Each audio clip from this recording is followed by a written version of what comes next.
আরাধ্য দেবতার উপাসনা আমরা সবাই করে থাকি।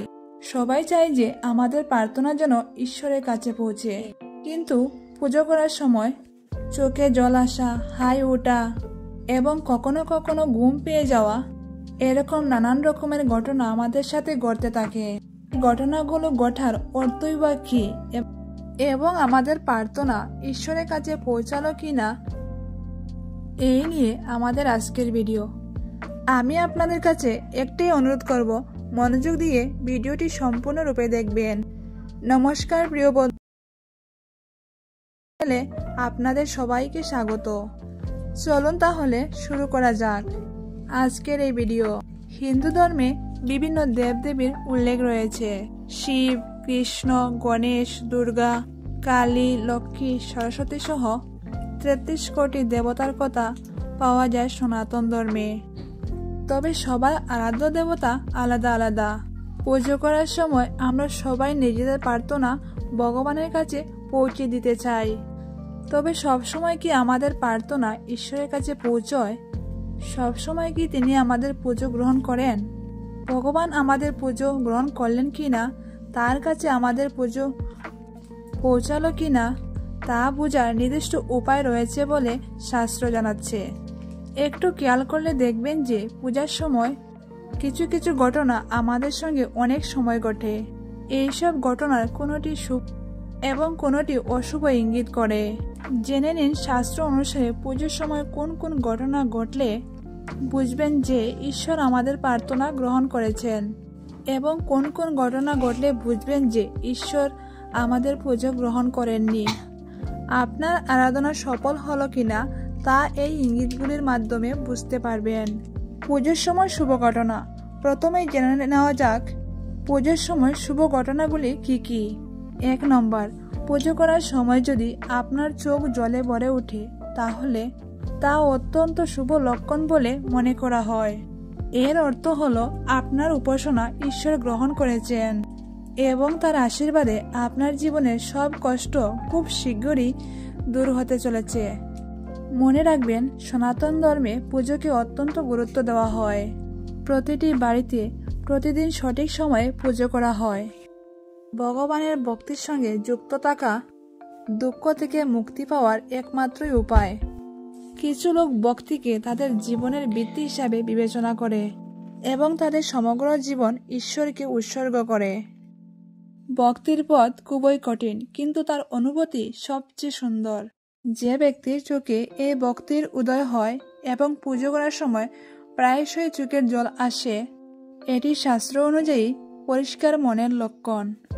এই সময়ে আপনার বোঝা উচিত যে আপনি আপনার মনের মধ্যে বিরাজমান অশুভ শক্তিকে জয় করেছেন। 2 নম্বর, পুজোর সময় প্রদীপের শিখা যদি সোজা জ্বলতে থাকে তাহলে বুঝবেন যে ঈশ্বর আপনার উপর তুষ্ট হয়েছেন এবং আপনার পুজো তিনি গ্রহণ করেছেন। 3 নম্বর, পূজার সময় যদি ঈশ্বরকে নিবেদিত ফুল আপনার কাছে এসে পড়ে তাহলে বুঝবেন ঈশ্বর আপনার পুজো গ্রহণ করেছেন এবং ওই ফুল আশীর্বাদ হিসাবে আপনাকে দিয়েছেন। এবার চলুন জেনে নেওয়া যাক পুজোর সময় কিছু অশুভ ঘটনা। পুজো চলাকালীন বা পুজোর প্রস্তুতি করার যদি হাত পুড়ে যায়। পুজো চলাকালীন বা পুজোর প্রস্তুতি করার সময় যদি কোনোভাবে আপনার হাত পুড়ে যায় তাহলে তা অশুভ হিসাবে মনে করা হয়। প্রদীপ জ্বালাতে গিয়ে, আরতি করতে গিয়ে বা ভোগ রাঁধতে গিয়ে কখনো কোনোভাবে পুজোর কাজে হাত পড়ে গেলে বুঝবেন আপনার কোথাও ভুল হয়েছে, আর সেই কারণে ঈশ্বর আপনার প্রার্থনা গ্রহণ করেননি। পুজো চলাকালীন হাই ওঠা। পুজো চলাকালীন যদি বারবার আপনার হাই ওঠে একটু সাবধান হবেন। এটি কিন্তু মোটেও শুভ লক্ষণ নয়। পুজোর সময় বারবার হাই উঠলে বুঝতে হবে যে আপনার মধ্যে নেতিবাচক শক্তি রয়েছে, আর এই নেতিবাচক শক্তি আপনার প্রার্থনা ঈশ্বরের কাছে পৌঁছাতে বাধার সৃষ্টি করছে। পুজোর সময় ঘুমিয়ে পড়া। শাস্ত্র অনুসারে ঈশ্বর সর্বদা শুদ্ধ চিত্তে করা উপাসনা গ্রহণ করেন। পুজো করার সময় যদি কোনো ব্যক্তি ঘুমিয়ে পড়েন তার মানে সেই ব্যক্তির মনে দ্বিগুণ চিন্তা ভাবনা সক্রিয় থাকে, তার মনে নানা ধরনের চিন্তা আসছে। আপনি যদি বিঘ্নিত অবস্থায় ঈশ্বরের উপাসনা করেন তবে আপনি ঘুমিয়ে পড়তে শুরু করেন। তাই ঈশ্বরের যখন উপাসনা করবেন সমস্ত চিন্তা থেকে মুক্ত হয়ে ঈশ্বরের উপাসনা করবেন। তবে ভগবানের উপাসনার পূর্ণ ফল আসে যখন আপনি এটি সঠিক পদ্ধতিতে এবং সম্পূর্ণ নিষ্ঠার সঙ্গে পালন করবেন। আসুন আমরা সবাই ভগবানের উপাসনার সঙ্গে যুক্ত 10টি গুরুত্বপূর্ণ নিয়ম জেনে নেই, যা মেনে চললে শীঘ্রই আপনার ইচ্ছা পূর্ণ হবে। অনেক সময় যারা ভগবানের উপাসনা করেন তাদের অভিযোগ থাকে যে অনেক পূজা করেও তারা তাদের ফল পাচ্ছেন না।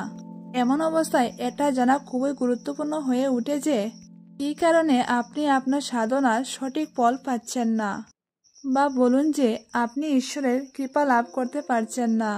এটা বিশ্বাস করা হয় যে ভগবানের উপাসনার পূর্ণ ফল আসে যখন আপনি এটি সঠিক পদ্ধতিতে এবং সম্পূর্ণ নিষ্ঠার সঙ্গে পালন করবেন। আসুন তাহলে আমরা ভগবানের উপাসনার সঙ্গে যুক্ত 10টি গুরুত্বপূর্ণ নিয়ম জেনে নেই, যা মেনে চললে আপনার ইচ্ছা সম্পূর্ণরূপে পূর্ণ হবে। 1 নম্বর, ভগবানের উপাসনার সবচেয়ে গুরুত্বপূর্ণ নিয়ম হল আমাদের সর্বদা ভক্তি ও শুদ্ধ চিত্তে তার উপাসনা করা উচিত। 2 নম্বর, ঈশ্বরের উপাসনা সঠিক পথে এবং সঠিক জায়গায় করা উচিত। বাস্তু অনুসারে বাড়ির পুজোর স্থান সর্বদা উত্তর এবং পূর্ব কোণে হওয়া উচিত এবং পুজো করার সময় আমাদের মুখ পূর্ব দিকে হওয়া উচিত। 3 নম্বর, ঈশ্বরের উপাসনা করার সময় আমাদের সর্বদা পঞ্চদেব অর্থাৎ সূর্যদেব, শিব, গণেশ, দেবী দুর্গা এবং ভগবান বিষ্ণুর ধ্যান করা উচিত। 4 নম্বর, ভগবানের আরাধনায় স্নানের পর পরিচ্ছন্ন বস্ত্র পরে শুদ্ধ চিত্তে উপাসনা করতে হবে। 5 নম্বর, ঈশ্বরের উপাসনায় সর্বদা মন্ত্র এবং প্রার্থনা সঠিকভাবে উচ্চারণ করুন। যথোপযুক্ত জপমালা সহ দেবতা এবং গ্রহ সম্পর্কিত মন্ত্রগুলি জপ করুন। জপের জন্য অন্য কারো মালা বা ব্যবহার করা মালা ব্যবহার করে ভুল করবেন না। 6 নম্বর, ভগবানের পুজোর পর আরতি করতে হবে। এটা বিশ্বাস করা হয় যে আরতি দুঃখের বিনাশ করতে সাহায্য করে। তাই আপনার আরাধ্য দেবতাকে সকাল ও সন্ধে আরতি করুন। 7 নম্বর, সকাল ও সন্ধে নিয়মিত তুলসী পুজো করুন। তুলসী শ্রীকৃষ্ণের অত্যন্ত প্রিয়। 8 নম্বর, প্রতিদিন তুলসীতে জল অর্পণ করার সময় সমস্ত রোগশোক থেকে মুক্তি পাওয়ার জন্য অবশ্যই এই মন্ত্রটি জপ করুন। মহাপ্রসাদ জননী সর্ব সৌভাগ্য বর্ধিনী আদিবেদী হরা নিত্যম তুলসীতম নমস্তুতে। 9 নম্বর, যখন পুজো করবেন তখন খেয়াল রাখতে হবে যে আরাধনার সময় অবশ্যই শুদ্ধ মন্ত্র উচ্চারণ করা উচিত। কথিত আছে নিয়মিত মন্ত্র জপ করলে উপকার মিলে। একই সঙ্গে মনে রাখতে হবে যে মন্ত্রগুলির উচ্চারণ একেবারে সঠিক হওয়া উচিত। মন্ত্রগুলির উচ্চারণ সঠিকভাবে করতে পারলেই মন্ত্র জপ করুন, না হলে করবেন না। 10 নম্বর, বিশেষ করে মাথায় রাখা উচিত পুজো করার পর অবশ্যই আসন তুলে রেখে দিন। পুজো করার পর আসন ফেলে রাখবেন না। আজকের মতো ভিডিওটি এখানেই শেষ করলাম। আশা করি আপনাদের ভালো লেগেছে। যদি ভালো লেগে থাকে তাহলে অবশ্যই একটি লাইক করবেন। যদি রাধাকৃষ্ণের পরম ভক্ত হন তাহলে কমেন্ট বক্সে রাধাকৃষ্ণের জয়গান করতে ভুলবেন না। প্রিয়জনদের সাথে শেয়ার করবেন যাতে তারাও উপকৃত হতে পারে। এই ধরনের বিভিন্ন ধর্মীয় গল্প শুনতে চ্যানেলটিকে অবশ্যই সাবস্ক্রাইব করে রাখবেন। ধন্যবাদ।